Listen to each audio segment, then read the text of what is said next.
I was 6 years old when a presidential candidate came to the California Democratic Convention and said, it's time to pass the torch to a new generation of Americans. That candidate was then Senator Joe Biden. Joe Biden was right when he said it was time to pass the torch to a new generation of Americans 32 years ago. He's still right today. If we're going to solve the issues of automation, pass the torch. If we're going to solve the issues of climate chaos, pass the torch. If we're going to solve the issue of student loan debt, pass the torch. And right after that, the vice president said, get off my lawn. So does age really matter to millennials when it comes to a presidential candidate? Let's ask some pretty young folks in their own right. I'm talking about your world audio technician, best-selling author Dion Bayo. We've got entrepreneur Michael Parrish-Jadell and attorney Leeza Garber. What do you think, Leeza? Age matter? Of course, age matters, and I'm a millennial myself, but I can still quote Ronald Reagan, and I can say, as Thomas Jefferson told him, it's not your age that matters as a president, but your works. And I think for millennials, we need a candidate that's in our age range, that shows our values, reflects really what we care about. And it's not just jokingly marijuana, it's economic issues, it's environmental issues. But marijuana is We got to marijuana very quickly. Exactly. Jumped right I knew it was going to happen. But you said Ronald Reagan, you like him, right? So he was not a kid when he was running. It's true, and that's why he made that point about, he knew Thomas Jefferson. But at the same time, millennials are the most diverse group of people in America, and we need to be reflected by that kind of candidate. That clip reminded me of when Reagan said that when he was debating. He said, I won't let my candidates or my partners' age, youth and inexperience, hold against them. Yeah, I think that Leeza got it right when you come down to values. Values really matters. Age, I am actually not so sure it makes a big deal. If you look at 2016, more millennials voted for Bernie Sanders than Trump and Hillary combined. You read my mind. Right. So that, and just the other day we had Ken Langone and Bernie Marcus here. The two of them combined are like 300 years old. And yet, I don't obsess over ratings, but young people was a most popular segment. You would think that in with 2008, they made such a big issue about McCain's age versus Obama's age. So you would think that in the old days of the older generations being like squares, that you would think that the younger people would gravitate to someone they can identify with who's younger, charismatic. I think that the political climate has changed so much that right now what people crave is candor. They crave transparency and authenticity. And if that's coming from somebody... that's ageless. That's ageless, hopefully. And it's only in one presidential cycle. 4 years ago, it was so different now. Exactly. We're in a whole new Candor game is field. ageless, but at the same time, I would say that there's such a huge age range of candidates right now that we're seeing from 37 to 77.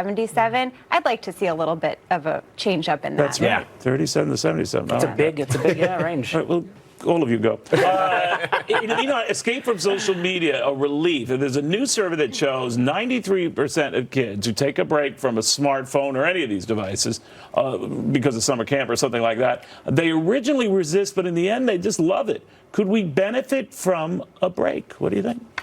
Doesn't it seem weird this seems logical that I don't think kids at a certain age should be even on social media or having these devices. And what they're saying is these kids who use it the most. Yeah, when forced to go at it, they did a little grumbling and all, but then they liked it. But if they're going to these summer camps, where these phones are banned, and then they're able to they have less anxiety, they're able to go outside, But that's they're able the to play. lesson. It applies to older. You think that we needed to know that. And you don't grow horns, right? That little news bite that came out. But at the same time, millennials check their phones. I think the statistic is 150 times per day. How many times do you check?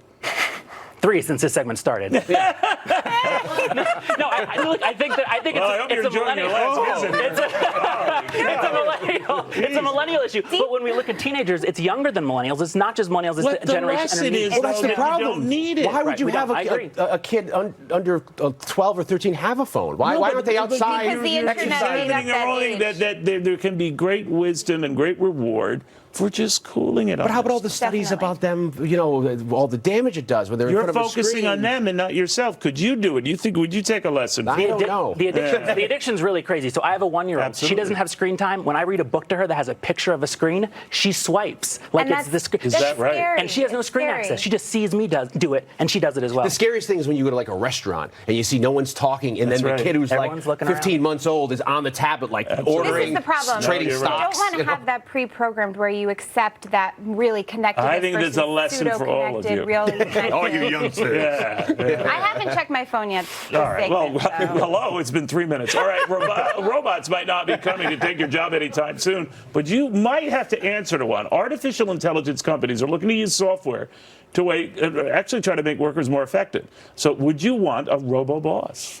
I would have loved a robo-boss at many of the law firms I worked at in the past. Wow. And I think it's not just, you take out the potential creepiness of a boss or someone who's not objective Like and the makes robo-boss inappropriate isn't a little jokes. weird? That's like how from, how 2001 went. Ew, you're But not doing it robo-boss now. still is going to be more objective. It's a boss that can really look at your face and read your expressions and know how to respond to But everybody individually. it could misjudge you, right? It totally could. And I think that we have to think about how automation and AI will play a role in the future. I don't think it's going to be from a management perspective. I think it's going to be from an enhancing perspective of productivity and enhancement of various things related to the workplace. But we still need the human-to-human interaction. That goes back to the last story about the smartphone. I think it's going to drive people We're crazy. humans. Just having like that monkey on your back of someone like, you're not doing it right, Neil.